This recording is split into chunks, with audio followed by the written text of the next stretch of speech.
Assalamualaikum warahmatullahi wabarakatuh. Selamat pagi.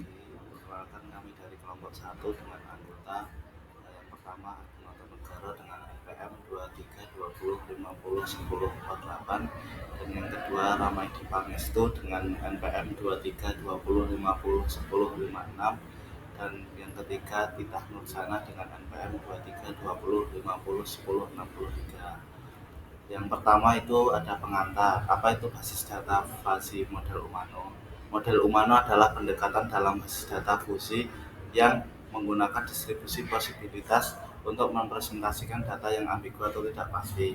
Dikembangkan oleh Motohide Umano dan Satoru Fukami. Lalu konsep utama Umano yaitu yang pertama distribusi posibilitas, lalu yang kedua setiap nilai atribut direpresentasikan sebagai distribusi posibilitas bukan nilai tunggal. Lalu yang ketiga distribusi ini menunjukkan derajat kemungkinan dari berbagai nilai yang mungkin untuk suatu atribut. Lalu ada kelebihan model Umano yaitu yang pertama mampu menangani data yang tidak pasti atau ambigu secara efektif. Yang kedua, memungkinkan representasi yang lebih realistis dari dunia nyata. Yang ketiga, mendukung pengambilan keputusan yang lebih fleksibel berdasarkan derajat kemungkinan. Adapun kekurangan dari model Umano yaitu yang pertama kompleksitas dalam implementasi dan pemrosesan query. Yang kedua, membutuhkan pemahaman mendalam tentang teori distribusi posibilitas. Lalu yang ketiga, belum banyak didukung oleh sistem manajemen basis data komersial. Selanjutnya yaitu contoh soal. Pada basis data fuzzy model Umano, data-data yang ambigus atau diekspresikan dengan menggunakan distribusi posibilitas. Distribusi posibilitas merupakan nilai atribut dari suatu model relasi. Misalkan terdapat tabel karyawan sebagai berikut. Dengan nama Ani berumur 35 tahun, nama anak yaitu Fitri. Selanjutnya ada Lia dengan umur 33 tahun dan tidak ada anak. Selanjutnya nama Doni berumur muda dengan nama anak tidak diketahui. Lalu ada Sandra dengan umur tidak diketahui dan nama anaknya yaitu Ningrum. Selanjutnya Riko berumur 56 tahun dan posibilitas anaknya yaitu antara Nia dan Ana. Selanjutnya yaitu Dian dengan posibilitas umur 50 dan 51 dengan nama anak tidak diketahui. Pada rekor pertama tidak ada data yang ambiguous. Ani berusia 35 tahun dan memiliki seorang anak yang bernama Fitri. Pada rekor kedua juga tidak ada data yang ambiguous. Lia berusia 33 tahun dan belum mempunyai anak. Pada rekor ketiga, Doni tidak diketahui berapa umurnya, tapi dia masih muda. Umur Doni diekspresikan dengan distribusi posibilitas muda. Misalkan muda merupakan himpunan dengan distribusi posibilitas sebagai berikut, yaitu muda sama dengan 0,3 per 15, 0,6 per 17, 0,8 per 22, 1 per 25, 0,8 per 30, 0,7 per 33, 0,6 per 35, dan 0,2 per 40. Doni memiliki anak, tapi kita tidak tahu siapa nama anaknya.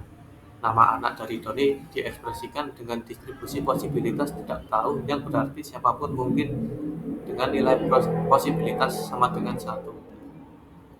Pada rekor keempat, kita tidak mengetahui berapa umur Sandra. Umur Sandra diekspresikan dengan distribusi posibilitas tidak tahu, yang berarti berapapun mungkin dengan nilai posibilitas sama dengan 1. Sandra memiliki anak yang bernama Ningrum. Pada rekor kelima, Riko diketahui berumur 56 tahun. Riko memiliki seorang anak yang belum jelas siapa namanya, apakah Nia atau Ana. Nama anak Riko diekspresikan dengan distribusi posibilitas antara Nia dan Ana, yang berarti Nia atau Ana. Misalkan distribusi posibilitas yang diberikan adalah 0,8 per Nia dan 0,5 per Ana. Pada rekor ke-6, umur Dian diketahui 50 tahun atau 51 tahun. Umur Dian diekspresikan dengan distribusi posibilitas antara 50 dan 51, yang berarti umurnya 50 atau 51. Misalkan distribusi posibilitas yang diberikan adalah 0,8 per 50 dan 0,4 per 51, yang berarti bahwa nilai posibilitas Dian berumur 50 tahun adalah 0,8. dan nilai posibilitas Dian berumur 51 tahun adalah 0,4 tahun. Nilai posibilitas 50 tahun lebih besar dibanding dengan nilai posibilitas 51 tahun. Kita tidak tahu apakah Dian memiliki anak atau tidak. Nama anak Dian diekspresikan dengan distribusi posibilitas undefined, tidak jelas punya anak atau tidak punya, dengan posibilitas sama dengan 0. Selanjutnya, apabila suatu query, siapa sajakah karyawan yang usianya lebih dari 36 tahun, maka yang termasuk di dalam kategori ini adalah Doni, Sandra, Riko, dan Dian.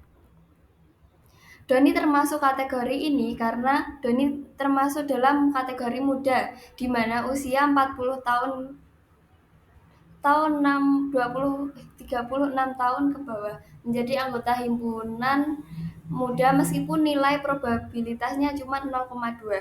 Sandra termasuk dalam kategori ini sebab kita tidak tahu umur Sandra. Jadi berapapun umur yang diminta Sandra tetap masuk dalam nilai probabilitas sama dengan 1. Riko jelas masuk dalam kategori ini sebab umurnya 56 tahun. Lebih dari 36 tahun. Doni juga masuk dalam kategori ini sebab 50 tahun maupun 51 tahun, keduanya lebih dari 36 tahun.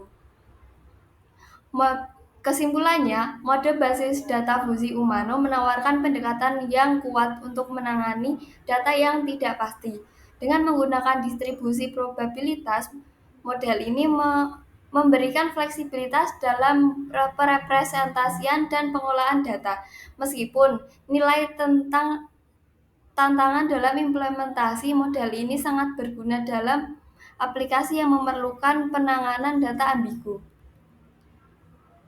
Daftar pustaka yang kami gunakan untuk pembuatan PowerPoint ini sebagai berikut. Kemudian terima kasih. Jika ada salah mohon minta maaf. Kami dari kelompok 1 mengakhiri presentasi ini. Terima kasih.